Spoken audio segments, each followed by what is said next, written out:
Now we shift our focus to Nigeria. It is Africa's most populous country, home to over 200 million people, and a lot of those people are angry.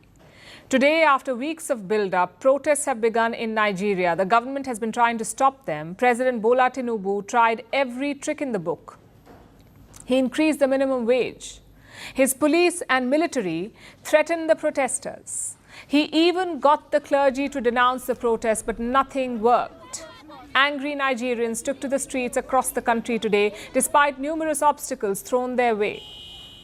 We'll start with the capital, Abuja, where the protesters' movement has been restricted.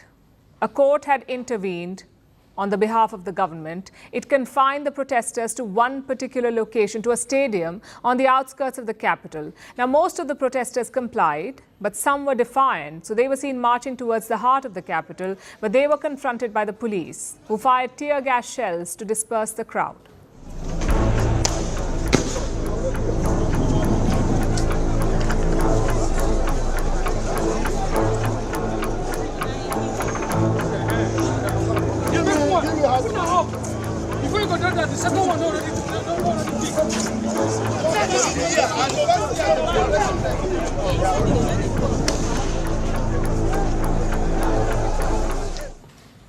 Then there was Lagos, Nigeria's largest city. Again, thousands turned up to protest here. They marched through the streets with banners and posters, wanting to end bad governance and also wanting an end to hunger.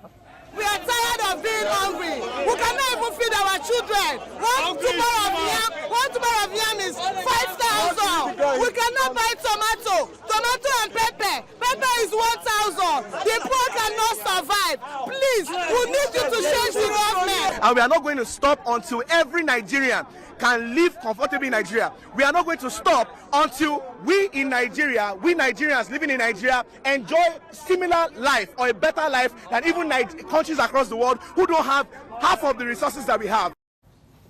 Some of the biggest demonstrations took place in Kano, Nigeria's second largest city, located in the north of the country. Thousands had gathered in Kano to make their voices heard. The Nigerian police fired tear gas and live bullets to scare them away. They also doused the protesters with hot water, but the demonstrators were undeterred.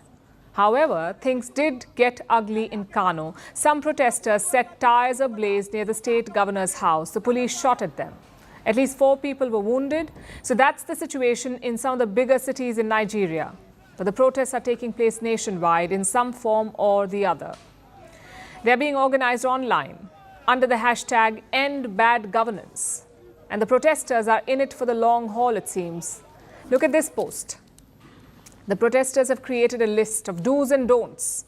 They're telling people to wear comfortable shoes, to carry water and sunscreen and power banks so that their phones are always charged, and they can share videos of police brutality in real time. As you can see, this is an extremely well-organized protest. The demonstrators are determined to bring their government to heel. Why? Because they're angry about the cost of living crisis in their country. Inflation crossed 34% in June, the worst level in 28 years. Food inflation is even higher. It was above 40% in the month of June. People are struggling to buy food. They're hungry. They want the prices to drop. President Bola Tinubu is being blamed for this inflation. When he came to power last year, he made a number of unpopular changes, or reforms, as he likes to call them. One of these reforms was especially brutal. Tinubu removed a nationwide subsidy on fuel, and this sent prices skyrocketing. Fuel now costs 3 times as much as it did 1 year ago, 3 times higher. And this has had a knock-on effect. You see, when fuel prices rise, everything becomes costlier because you need fuel to transport every single thing. The protesters understand this, which is why their main demand is the restoration of the fuel subsidy. If the subsidy returns, prices are expected to crash and people should be able to afford food again. That's the theory anyway. But will Tinubu listen? We'll find out soon enough.